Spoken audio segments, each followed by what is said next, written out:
Jeudi 1er mars, les marsouins du 3e régiment d'infanterie de marine ont accueilli le ministre de la Défense et des anciens combattants, ainsi qu'une délégation d'élite du Morbihan. Au programme de cette matinée, point de situation sur les opérations extérieures en cours et présentation des missions à venir. La projection sur 3 théâtres à des dates et pour des périodes toutes différentes concerne un effectif projeté de 460 militaires, soit 2 militaires sur 5. Cela intéresse 3 familles sur 8 au régiment et en particulier 260 enfants. Un sujet majeur pour le ministre qui a rencontré, autour de tables rondes, celles et ceux qui tissent les liens entre les opérationnels et leurs familles.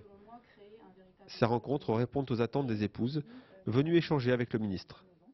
Alors on a été conviés à venir en tant que femme de militaire pour venir discuter avec le ministre de la Défense sur notre ressenti par rapport au fait que nos maris étaient projetés à l'étranger en ce moment. On se connaît par l'intermédiaire aussi de nos enfants, par l'intermédiaire de la cellule familiale de Vannes, donc du 3e RIMA, qui nous permet aussi de nous rencontrer lors de réunions pour les enfants, pour des réunions aussi, connaître un petit peu donc les réunions Tchad et Guyane, qui permettent d'avoir des photos en fait, de nos maris à l'étranger.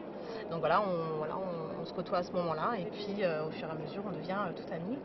Le thème d'aujourd'hui, ce matin à Vannes, c'est la condition du militaire, sa condition de vie, sa vie personnelle, la vie des familles.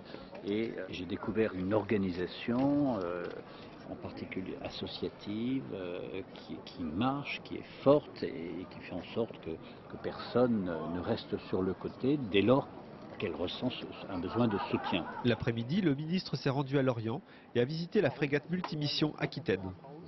Elle a pu prendre la mesure de ce que représente ce type de chantier et a rencontré les différents acteurs de la réussite de ce projet.